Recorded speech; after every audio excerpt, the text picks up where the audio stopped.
Dear viewers, তোমরা কেমন আছো? আমাদের একটি নিউ ভিডিওতে তোমাদের সবাইকে আজকে ওয়েলকাম জানিয়ে দিচ্ছি। আমরা আমাদের আজকের ভিডিও দেখতেই পাচ্ছ, আমরা আমাদের আজকের ভিডিও টেন্সের উপরে করেছি। আমরা টেন্সের উপর খুব সুন্দর একটি ধারণা আজকে তোমাদের দিব। তো আমাদের আজকের ভিডিওটি তোমাদের জন্য খুব সুন্দরভাবে সাজানো হয়েছে। এই ভিডিওটি দেখার পরে যদি তোমাদের কোনো সমস্যা থাকে অবশ্যই তোমরা কমেন্টে জানাবে, আমরা তোমাদের বুঝিয়ে দেওয়ার চেষ্টা করবো। আর ভিডিওতে একটা লাইক দিয়ে চ্যানেলটা সাবস্ক্রাইব করে আমাদের আজকের ভিডিওটা তোমরা দেখে আসো।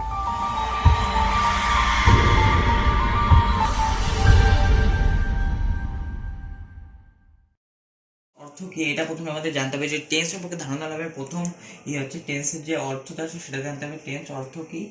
কাল। কাল মানে কি? কাল মানে আগামীকাল, গতকাল, বুধবার, রবিবার, এইবার না। কাল মানে হচ্ছে কখন, সংগঠিত হওয়ার সময়কে এখানে কাল হিসেবে বোঝানো হয়েছে। তাহলে টেন্সের সংজ্ঞাটা কিরকম হতে পারে? যে ক্রিয়া সংগঠিত হওয়ার সময়কে টেন্স বলে, ক্রিয়া সংগঠিত হওয়ার সময়কে টেন্স বা কাল বলে। ঠিক আছে, তাহলে এখন দেখেছি টেন্সটা কয় প্রকারের হতে পারে। টেন্স হচ্ছে 3 প্রকারের হয়। এক নম্বর হয় হচ্ছে প্রেজেন্ট, প্রেজেন্ট বা যাকে বলা হয় বর্তমান কাল, বর্তমান। এরপরে 2 নম্বরে আসে হচ্ছে পাস্ট, যা হচ্ছে অতীতকাল। আর 3 নম্বরে যে বিষয়টা আসে সেটা হচ্ছে ফিউচার, যাকে বলা হয় ভবিষ্যৎকাল।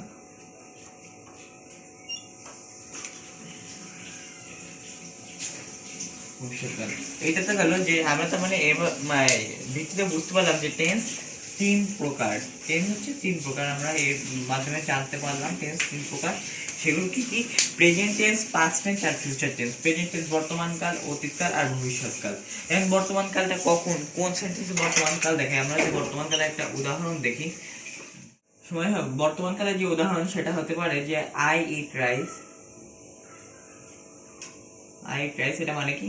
যে আমি ভাত খাই, মানে এখন কি আমি এখন খাচ্ছি। ঠিক আছে, এটাই হচ্ছে বর্তমান কাল বা প্রেজেন্ট টেন্স। আর পাস্টে যেটা আসে I ate rice, I ate rice, এটা কি হতে পারে? পাস্টে কিভাবে আসতে পারে? যে আমি ভাত খেয়েছিলাম, আমি ভাত খেয়েছিলাম, এটা হচ্ছে পাস্টে ভাবে আসতে পারে। আই ইট রাইস হচ্ছে আমি ভাত খাচ্ছি, আই এট রেস্টুরেন্ট ভাত খেয়েছিলাম। তাহলে এটা পাস্ট টেন্স শুধু অনেকটা সহজেই বোঝা যাচ্ছে, কেননা এটা হচ্ছে অতীত নির্দেশ করতেছে আর এটা হচ্ছে বর্তমান নির্দেশ করতেছে। তাহলে এটা বর্তমানকাল, এটা অতীতকাল। তাহলে present tense, past tense, future tense. Tense 3 প্রকার, প্রেজেন্ট, পাস্ট আর ফিউচার, বর্তমান, অতীত আর ভবিষ্যৎ। তাহলে এবার যে ফিউচার টেন্সে যদি আমরা আসি, ফিউচার টেন্সের যে গঠন সেটা কিভাবে হতে পারে? আই উই ইট রাইস, এটা হচ্ছে ফিউচার টেন্সে হয়। ঠিক আছে, আই উইল ইট রাইস, আমি ভাত খাবো। তো এখানে অনেকে মনে করতে পারে যে ইট অ্যাট ইটেন হলো, তাহলে আই ইটেন রাইস দিলে কেন হবে না? না, এটা হবে না। আই ইটেন রাইস দিতে হলে ইটেনের পূর্বে অবশ্যই পারফেক্ট টেন্সে যে হ্যাভ, হ্যাজ অথবা হ্যাড তোমাকে আনতে হবে। আর তা না হলে ফিউচার টেন্সে আগে উইল বা শ্যাল উইল আছে ফিউচার টেন্সের মূল, এই দুটাকে রাখতেই হয় তোমাদের ফিউচার টেন্সে। ঠিক আছে, এর সাথে বি বিন যা বিন যা হয় ক্রিয়াকলাপ বোঝায় সেখানে যোগ করতে হয়। তাহলে এবার তো গেল উদাহরণ। এবার আমরা দেখেছি এই যে 3 ভাগ আছে, এই 3 ভাগেরও কিন্তু আবার ভাগ আছে, যেটা নিয়ে মূলত প্রত্যেকটা গ্রামার সংগঠিত হয়। এই ভাগগুলো দিয়ে এক নজরে বলে দিই, প্রেজেন্ট ইনডিফিনাইট বা পাস্ট ইনডিফিনাইট বা ফিউচার ইনডিফিনাইট, কন্টিনিউয়াস বা প্রোগ্রেসিভ আর ইনডিফিনাইট কন্টিনিউয়াস সিম্পলে বলা হয়, আবার পারফেক্ট আর হচ্ছে পারফেক্ট কন্টিনিউয়াস। ঠিক আছে, তাহলে আমরা এটা বাদ দিয়ে এবার আমরা যে ভাগগুলো আছে, আমরা এবার এই ভাগগুলো একটু দেখে আসি। চলো, এই যে এদের ভাগগুলো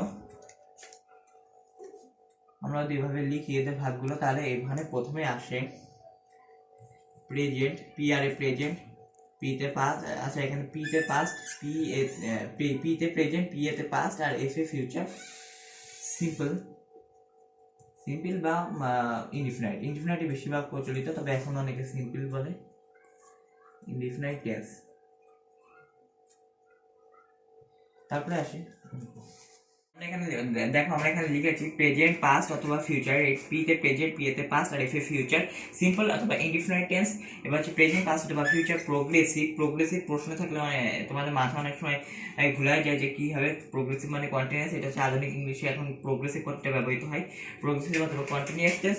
এরপর হচ্ছে প্রেজেন্ট, পাস্ট অথবা future, perfect continuous, perfect tense. আর তারপরে হচ্ছে প্রেজেন্ট, পাস্ট অথবা ফিউচার, পারফেক্ট কন্টিনিউয়াস অথবা প্রোগ্রেসিভ টেন্স। ঠিক আছে, তো আমি এখানে দেখার সুবিধাতে একটু দাগ দাগ দিয়েছি দ্রুততার সুবিধার্থে।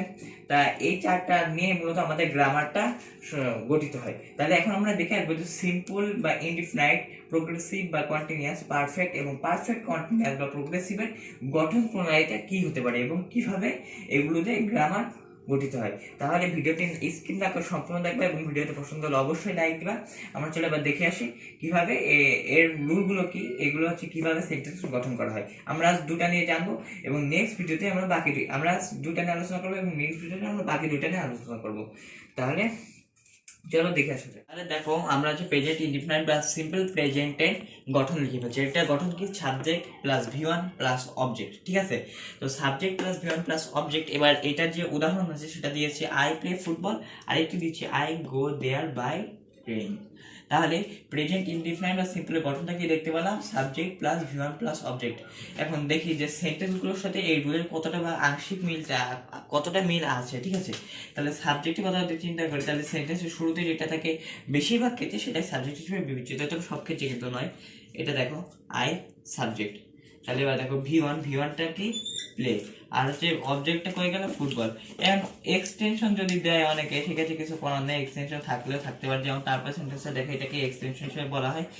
দেয়ার বাই ট্রেন এটাকে এক্সটেনশনও বলতে পারো, আবার তোমরা অবজেক্ট বলতে পারো। তবে অবজেক্ট আর এক্সটেনশনের মধ্যে অনেক পার্থক্য আছে, যেটা বলতে গেলে এখন হয়তো বা ভিডিওটা আমরা শেষ করতে অনেক সময় লেগে যাবে। তো আমরা এখন এটা দিকে যাই না, আমরা অবজেক্ট বা এক্সটেনশন আমরা অবজেক্টে রাখি কথাটা। তাহলে হচ্ছে subject plus V1 plus object, এটা হচ্ছে প্রেজেন্ট ইনডিফিনাইট বা সিম্পল প্রেজেন্ট টেন্সের গঠন। আর এই গঠনের যদি উদাহরণ দিই আই প্লে ফুটবল, এখন V1টা কি, V1টা কিভাবে বুঝতে হবে, তাই না। V1 V2 তোমরা দেখো যে বইয়ে বা অনেক জায়গায় তোমরা যেখান থেকে টেন্স পড়ো না কেন V1 V2 V3 লেখা থাকে। এই বিষয়গুলো কি না জানলে তো বোঝা যাবে না এটাকে, তাই না। তো এটা জানার জন্য তোমাদের যে যে বই পড়ো না কেন তোমরা দেখবে কনজুগেশন অফ ভার্ব নামে একটা অধ্যায় থাকে, তোমরা সেখান থেকে এটা সম্পর্কে বিশেষভাবে ধারণা লাভ করতে পারো। V1টা বলতে বোঝায় যে ভার্বের যে প্রেজেন্ট ফর্ম আছে সেটা, প্রেজেন্ট ফর্ম। যেমন আমি উদাহরণ দিয়েছিলাম ইট, ঠিক আছে, ইট, তারপরে এদিকে আছে ডু, তারপরে আছে গো, তারপরে আছে হচ্ছে তোমার অ্যারাইজ, ঠিক আছে। এরকম আরো অনেক আছে। এবার তারপরে যদি আমরা যাই পাস্টে, তাহলে পাস্টে এগুলো কি হবে, রাইজ হয়ে যাবে এরোজ, AROAC এরোজ, গো হয়ে যাবে হচ্ছে ওয়েন্ট, আর হচ্ছে ডু হয়ে যাবে ডিড, আর এদিকে হচ্ছে ইট হয়ে যাবে এট, ঠিক আছে। আর V3-তে যদি যাই এটাকে বলা হয়েছে পাস্ট পার্টিসিপল বা ফিউচার, যেটা বলো তোমরা পাস্ট পার্টিসিপল বা ফিউচার। এই ক্ষেত্রে যদি এটা হয়ে যাবে হচ্ছে অ্যারাইজ এরোজ, এটা হয়ে যাবে অ্যারাইজেন, ঠিক আছে। এটা হয়ে যাবে কি গো এন্ড গান, এটা হয়ে যাবে ডান, আর এটা হয়ে যাবে ইটেন, ঠিক আছে। আচ্ছা, এটা তোমাদের আশা করি তোমরা এই জিনিসটা বুঝতে পারছো। এটা বোঝার জন্য তোমরা তোমাদের বইয়ের যে কনজুগেশন অফ ভার্বের যে পার্ট আছে ওটা তোমরা দেখে নিতে পারো। তো আমরা এটা দিয়ে কেটে দিই। তো আমরা যে আমাদের মূল আলোচনায় ফিরে আসি, সাবজেক্টটা আই, V1 প্লে, আর হচ্ছে অবজেক্টটা হচ্ছে ফুটবল, ঠিক আছে। এটা হচ্ছে প্রেজেন্ট ইনডিফিনাইট বা সিম্পল প্রেজেন্ট টেন্সের গঠন। তাহলে এবার আমরা 2 নম্বরে দেখে আসি। আচ্ছা, এটা প্রেজেন্টটা নিয়ে আমরা আলোচনা করলাম। এরপরে আমরা হচ্ছে যাব প্রেজেন্ট কন্টিনিউয়াস বা প্রেজেন্ট প্রোগ্রেসিভ। কিন্তু তার আগে আমরা তোমাদের কিছুক্ষণ আগে তোমাদের আমরা বলেছিলাম যে আমরা নেক্সটে দুটি বিষয় নিয়ে আলোচনা করব। নেক্সটে কোন দুটি বিষয় নিয়ে, নেক্সট হচ্ছে আমরা পাস্ট আর ফিউচার, ইনডিফিনাইট, প্রোগ্রেসিভ, পারফেক্ট, এগুলো নিয়ে আমরা আলোচনা করবো। আজকে আমরা প্রেজেন্ট টেন্সের যে চারটা আমরা চারটা নিয়ে বিস্তারিতভাবে আলোচনা করবো। এবার আমরা দেখে আসবো প্রেজেন্ট কন্টিনিউয়াস বা প্রেজেন্ট প্রোগ্রেসিভের কিভাবে গঠন প্রণালী গঠিত হয়েছে। তো আমরা এবার দেখো প্রেজেন্ট কন্টিনিউয়াস বা প্রোগ্রেসিভের আমরা লিখে ফেলেছি গঠন প্রণালী। এই গঠন প্রণালীটা হচ্ছে subject M is are V1 ING plus object. আবার বলি, সাবজেক্ট প্লাস M ইজ অথবা আর, এই তিনটা হচ্ছে কন্টিনিউয়াস ব্যবহৃত হয়, কন্টিনিউয়াস বা প্রোগ্রেসিভে ব্যবহৃত হয় শুধুমাত্র প্রেজেন্ট টেন্সের ক্ষেত্রে। এরপরে আসে V1 আমি এই যে দেখো নিচে লিখে রেখেছি, V1 হচ্ছে প্রেজেন্ট টেন্স, যেটাকে বোঝায়। এর সাথে যুক্ত হয় ING, যেমন প্লে থাকলে, আমি যদি একটা উদাহরণ দিই দেখো, এখানে প্লে থাকলে এর সাথে যোগ হবে ING। তো আমরা কিভাবে প্রশ্নের মধ্যে লিখে রাখবো, আই এম প্লে যোগ ING ফুটবল, এভাবে লিখবো?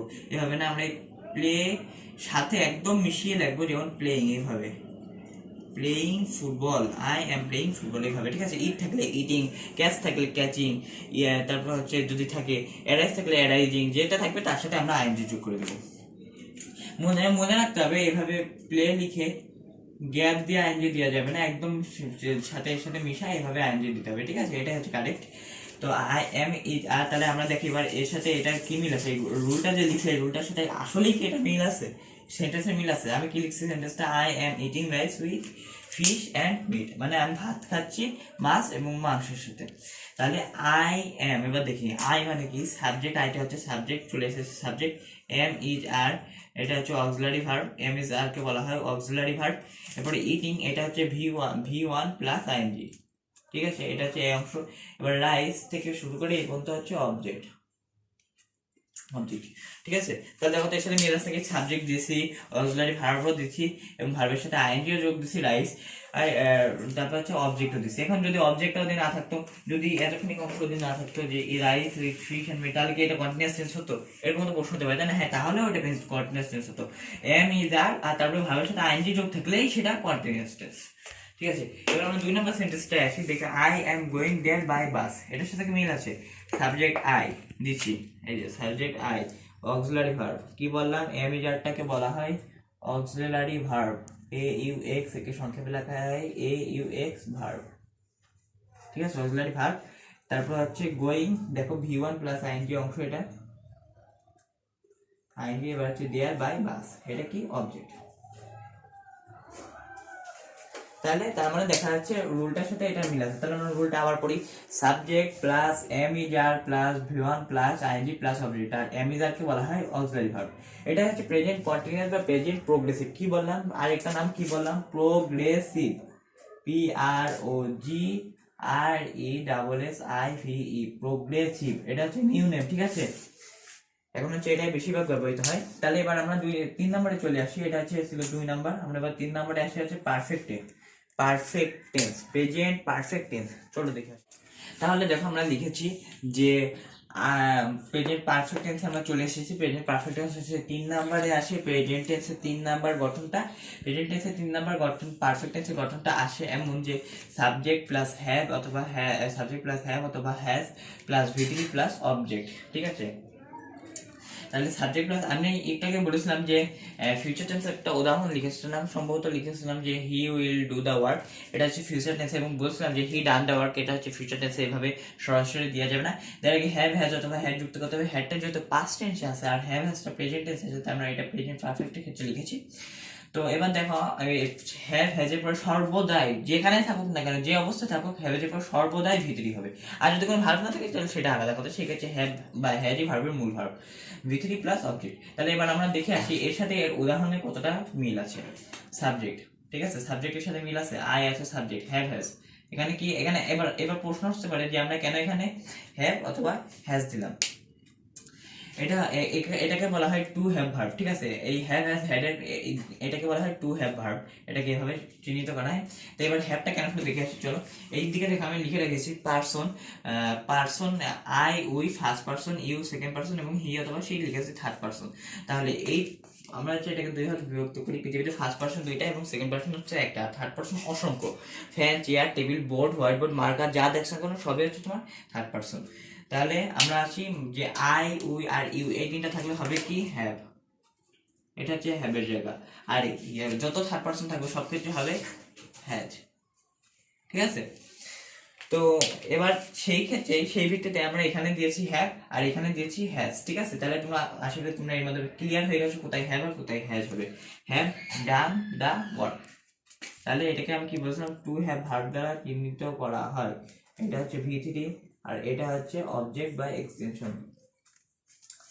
তো তারপরে আসি he has watt the ball, এখানে দেখো আমি হ্যাজ দিয়েছি, কেন হ্যাজ দিয়েছি এখানে, কারণ এটা থার্ড পারসন, হি অথবা সি থার্ড পারসন। আমি বললাম তো থার্ড পারসন হচ্ছে আই আই উই আর ইউ বাদে বাকি সবই থার্ড পারসন, তাহলে বাকি সবকিছুর ক্ষেত্রেই হ্যাজ হবে। Has caught the ball,